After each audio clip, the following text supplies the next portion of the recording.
শুকরিয়া আদায় করতেছি মহান রব্বুল আলামিনের দরবারে। রব্বুল আলামিন ফিতনা ফাসাদের যুগে দুনিয়ার সমস্ত কাজ থেকে বিরত রেখে উলামায়ে কেরামদের মজলিস, জাকিরিন, শাকিরিন, সাদিকিন, অনেক আল্লাহর খাস বান্দারাই মজলিসের মধ্যে আছে, যাদের সঙ্গে সম্পর্ক রাখার জন্য আল্লাহ রাব্বুল আলামিন আপনাকে আমাকে নির্দেশ দিয়েছেন, ওয়াকুনু মাস সালিহিন।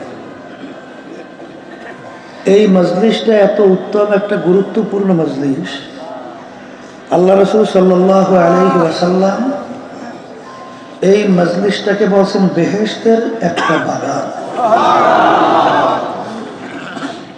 আল্লাহ রাব্বুল আলামিন কিয়ামতের ময়দানে বান্দা বান্দিকে মাফ করার জন্য ওসিলা তালাশ করবে। হাদিসের মধ্যে আসছে, আল্লাহ রাসূল সাল্লাল্লাহু আলাইহি ওয়াসাল্লাম বলছেন, বান্দাকে মাফ করবে এরকম কোন আমল বান্দার নাই। আল্লাহ রাব্বুল আলামিন বলেন, ফেরেশতারা দেখো তো আমার বান্দা কখনোই হক্কানি আলেমদের সঙ্গে এক দস্তারখানি মজলিসে বসছে কিনা।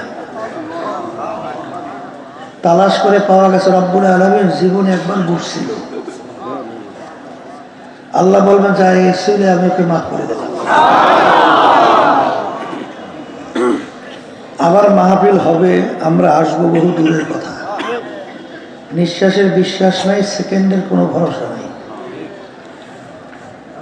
আমাদের হায়দার ভাই গত বছরও ছিল, কিন্তু আজকে আমাদের মাঝে আর নাই। অনেকেই মুরব্বীরা রামপুরের ভিতরে যাদের সঙ্গে আমাদের দেখা সাক্ষাৎ কথা হতো, অনেকেই দুনিয়াতে নাই। এমন একদিন আসবে আমরাও থাকবো না। সবসময় মনে রাখা লাগবে দুনিয়া এবং আখেরাতের ব্যাপারটা। এই চিন্তা করবে কিন্তু মানুষ, এটা কিন্তু গরু, ভেড়া, ছাগল, এই চিন্তা কিন্তু তারা করবে না। এই চিন্তা শক্তি আল্লাহ ওদের মধ্যে দেও নাই, দেশে দেখ। আল্লাহ রাব্বুল আলামিন আমাদেরকে সৃষ্টি করছেন তার ইবাদতের জন্য। তাফসীরের ভিতরে আসছে লিয়াবুদুন আই লিয়ারিফুন। আমি মানুষকে বানাইছি আমার পরিচয় লাভ করার জন্য। আর এই পরিচয় লাভ করার জন্য যে ব্রেন বা যেই শক্তি, এটা আল্লাহ রাব্বুল আলামিন মানুষের ভিতরে দান করছে। এটা কিন্তু পশুর ভিতরে দান করে নাই, করছে? করে নাই। এই জন্য দেখবেন যারা পাগল, ওদের কোনো শরীয়ত আছে? কোনো গুনাহ সওয়াব আছে? কারণ কি ওদের চক্ষু নাই, হাত আছে না, পাও আছে না, অঙ্গ প্রত্যঙ্গ কোনোটা অভাব, কিন্তু ওর উপরে কোনো বাদ বিচার নাই। কেন? কারণ ও ভালো মন্দ বিবেচনা করার শক্তিটা ওর নাই। না থাকার কারণে ওর উপরে কোনো সওয়াবও নাই, গুনাহও নাই। এই জন্য দেখবেন পাগলও যদি কোনো অন্যায় করে, দুনিয়ার আদালতে কোনো শাস্তি আছে? কিন্তু একটা বুঝদার মানুষ, দিন যে নাকি বুঝ জ্ঞান ভালো, সে যদি কোনো অন্যায় করে, কোনো সার আছে? তুই ভালো, তুই এর অন্যায় করলি কেন? তুই সব বোঝো। কথা ঠিক না? ঠিক। ইব্রাহিম আলাইহিস সালাম বুঝ হওয়ার পরই তিনি চিন্তা করলেন, সৃষ্টিকর্তা তো একজন আছে, নাহলে আমি কোথা থেকে আসলাম, নাহলে এই মাখলুকাতগুলো কোথা থেকে আসলো? এই বানান একজন কারিগর না থাকলে তো হয় না। যেমন মাইকের উপরে আমি কথা বলতেছি, এটা কি আপনি আপনি হয়েছে না কেউ বানাইছে? বানাইছে। এই বিশাল আসমান জমিন, এই গাছপালা, তরুলতা, এই সূর্য চন্দ্র, কত মাখলুকাত, এই বানাইনি একজন কারিগর আছে না? সৃষ্টিকর্তা আছে না? এই যে সৃষ্টিকর্তা আছে, এই চিন্তাটা ব্রেন থেকে আল্লাহ দান করছে। এই জন্য বলে কথা ঠিক। ইব্রাহিম আলাইহিস সালাম যখন দেখলেন চন্দ্র উঠছে, তখন বলতেছেন এ আমার রব হবে, সৃষ্টিকর্তা হবে। দেখে অস্তমিত হয়ে গেছে। না, রব তো কখনো অস্তমিত হইতে পারে না। পরদিন থেকে সূর্য উঠে গেছে, বলতেছে এ বড় আমার প্রভু, ঠিক না? দেখে সেটা বাস্তবিত হয়ে গেছে। কারণ না, রব তো কখনো অস্তমিত হইতে পারে নাই। চিন্তা করতে করতে এক পর্যায়ে সৃষ্টিকর্তার পরিচয় লাভ করছে। কথা ঠিক কিনা? এই জন্য আমার ভাইদেরকে বলবো, পর্দার আড়ালে মা বোনরা যারা শুনতেছেন, সবসময় মনে রেখে, পশুর যা যা চাহিদা আপনারও কিন্তু সেই সেই চাহিদা আছে না নাই? আপনার আমার খাওয়া লাগে না? পশুর কি খাওয়া লাগে না? লাগে না? দেখেন, পশুরও খাওয়া দরকার, আমাদের খাওয়া দরকার। পশু পাখির রোগ ব্যাধি হয়, আমাদের হয় না? তাও হয়। আমাদের বিবি বাচ্চা আছে, পশুদের নাই? আছে। আমাদের আরামায়েশের দরকার হয়, পশুর হয় না? তাহলে দুনিয়ার যে বিষয়াদিগুলো আছে সব পশুর যেরকম দরকার আমাদেরও দরকার। কিন্তু আল্লাহ তো আমাদেরকে ঘোষণা করেছেন আশরাফুল মাখলুকাত, সৃষ্টি সেরা, ওয়ালাকাদ কাররামনা বানি আদম। কি দুনিয়ার দিক থেকে যদি আপনি হিসাব করেন, মানুষ শ্রেষ্ঠত্বে কি গুণ আমাদের মধ্যে আছে? বরঞ্চ আপনি যখন নাকি চিন্তা করবেন, দেখবেন আসলে সৃষ্টির দিক থেকে মানুষ কিন্তু সর্বদিক থেকে দুর্বল, পশু কিন্তু সবল। কি কথা ঠিক না? আমরা একটা মানুষ 100 বছর বয়স পাই না, মানুষের সংখ্যা কম না? কিন্তু একটা গুইল সাপ, ওর নাকি হায়াত প্রায় 750 বছর। তা হায়াতের দিক থেকে মানুষ দুর্বল, পশু কি সবল? একটা কাসিমের নাকি হায়াত প্রায় 350 বছর, একটা সাপের নাকি হায়াত প্রায় 250 বছর। কি হায়াতের দিক থেকে মানুষ আমরা দুর্বল, পশু কি? যেদিকে তাকাইবে, চোখের দৃষ্টি আমরা অন্ধকারে দেখি, আলো আসলে দেখি। কিন্তু এক শ্রেণীর পশু পাখি, ওরা কিন্তু অন্ধকারেও দেখে, আলোতেও দেখে, আছে না নাই? তার দৃষ্টি শক্তির দিক থেকে মানুষ দুর্বল, পশু কি? আমরা মানুষ একটা জায়গা পর্যন্ত দেখি, এরপরে আর দেখি। কিন্তু বর্তমানে বৈজ্ঞানিকরা আবিষ্কার করছে রাজহাঁস, এই ছোট্ট ছোট পিটি দেখেন না চক্ষু, রাজহাঁস, ওর চক্ষু কত বড়, ছোট্টটা। ওর চোখের পাওয়ার নাকি এত বেশি, যেখানে রাডার ফেল করে, সেই রাডারের বাহিরে যে এই রাজহাঁসের চক্ষু কাজ করে। চোখের পাওয়ার কত! শগুনের কথা শুনছেন, ওই আকাশের মধ্যে উঠতে উঠতে এতটুকু হয়ে যায়, কিন্তু একটু মাথা ঘুরাইয়া ওই ক্যালকাটা ভারত, ওই ত্রিপুরা, ওই আসাম, ওদিকে আবার তেঁতুলিয়া, টেকনাফ, এক নজরে ওরা দেখে ওর খাদ্য কোন জায়গায় আছে, সেখানে এসে হাজির হয়ে যায়। তাই চোখের পাওয়ারের দিক থেকে আমরা মানুষ দুর্বল, পশু কি সবল।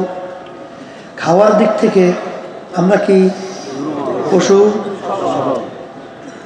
5 কেজি গোশ এক বৈঠকে খাইতে পারবেন কেটা? কেউ পারবে?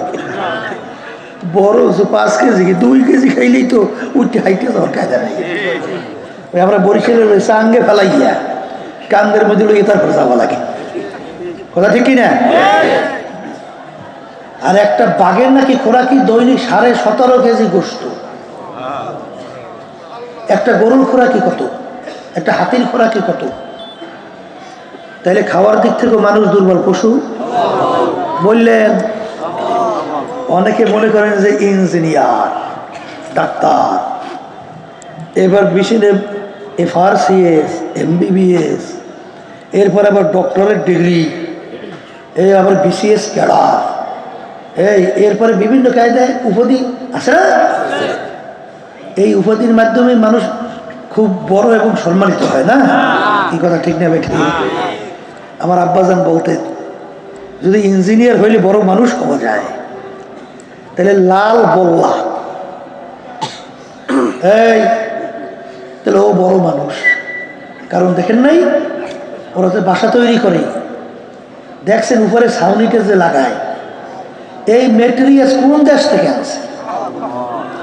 এমন ছাউনি, যত বৃষ্টি পড়ে ওর ছাউনি কিন্তু ভেদ করিয়া পানি নিচে যায়। দেখেন ওদিকে এমন একটা মেটেরিয়াল দিয়ে বোটা তৈরি করে, বোটারে একেবারে চেকুন, দেখছেন না, গাছের ডালের সঙ্গে লাগাই দেয়। যত বন্যা হোক গাছের ডাল ছিঁড়িয়ে যায়, ওর বোটা ছেড়ে না। এই মেটেরিয়াল পাইছে কই? ইঞ্জিনিয়ার আবিষ্কার করে, ঠিক না? এরপরে দেখবেন ওই যে ছিদ্র ছিদ্র কোটা কোটা বানায় না নিছে, একটু মাইপে দেখেন তো ওর একটা ছিদ্রের সঙ্গে আর একটা ছিদ্রের চুল বেশ খুব আছে।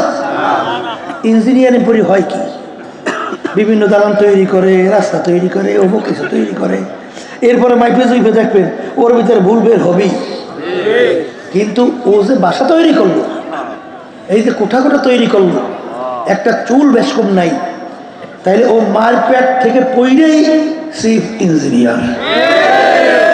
বলে কথা ঠিক, তাহলে ইঞ্জিনিয়ার হলে মানুষ হয়, লাল বল্লা বড় মানুষ, কথা বলেন না কেন? ডাক্তার হইলে যদি বড় মানুষ হয়, আব্বাজান রহমাতুল্লাহ নারায়ণগঞ্জের ঘটনা বলতো না? আমাদের ডাক্তার ছিল খুব বড় এফআরসিএস ডাক্তার, সরবরাহ মুজাহিদ। আল্লাহর বান্দার নারিকেল গাছের বানরে নারিকেল খাইয়ে ফেলত। এখন সে চিন্তা করলো যে বানরে নারিকেল খাইয়ে ফেলায়, বানর তো মারা লাগবে, তা মারতে হলে কী করতে হইবে? বিষ মাখাইয়া রুটির সঙ্গে তারপরে নারিকেলের সঙ্গে লাগাইয়ে দিলে বানরের রুটি খাইলে বানর মারা যাবে, নাহলে নারিকেল ঘরেই আনতে পারি না।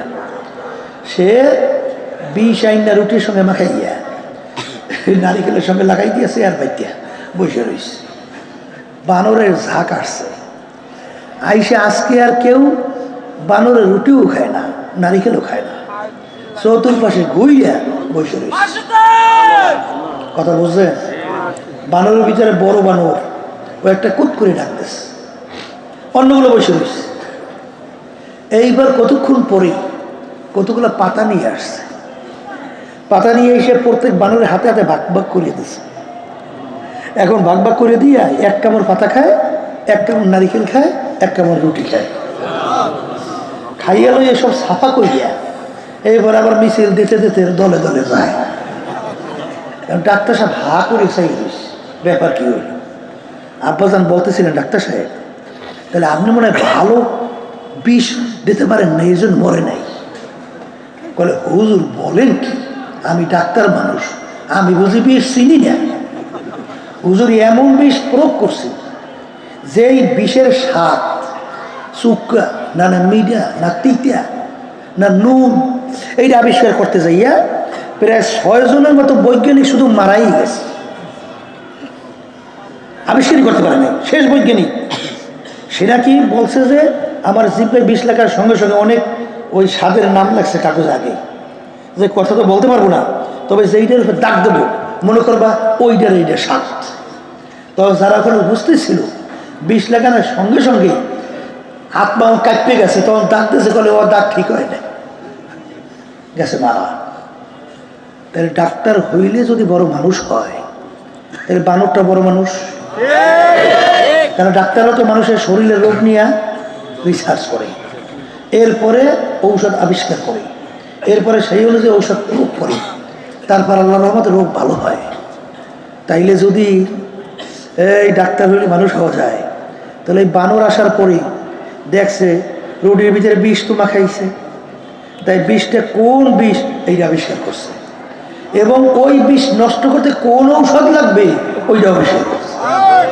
এইবার সেই ঔষধের মাধ্যমে বিষ পানি করিয়া তারপর খাইয়ে লইয়ে চলে গেছে।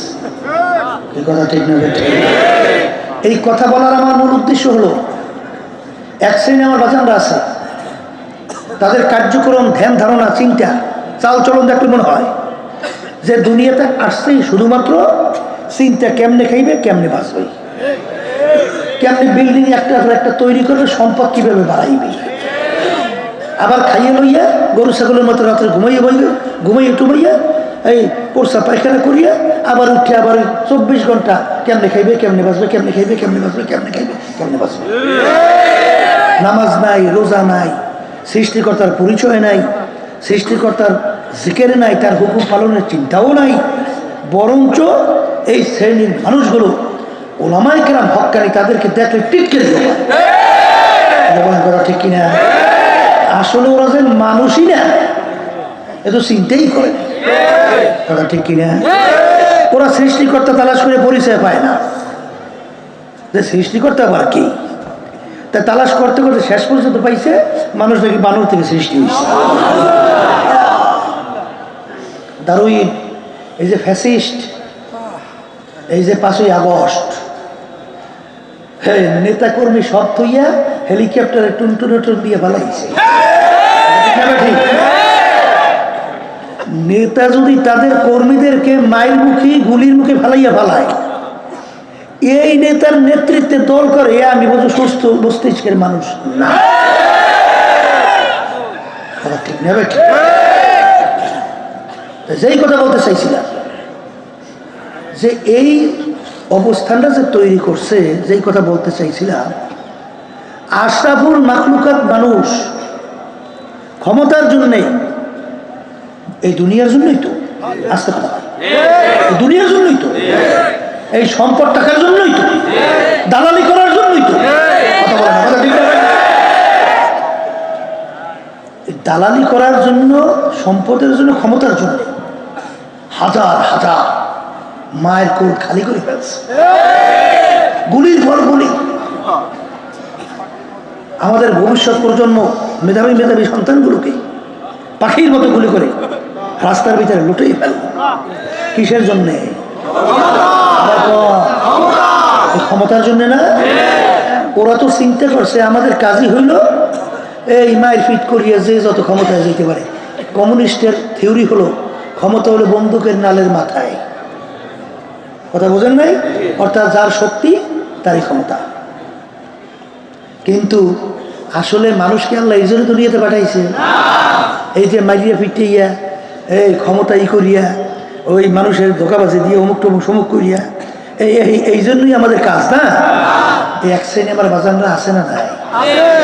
এদের 24 ঘন্টা চিন্তা কি? খাওয়া বাঁচা।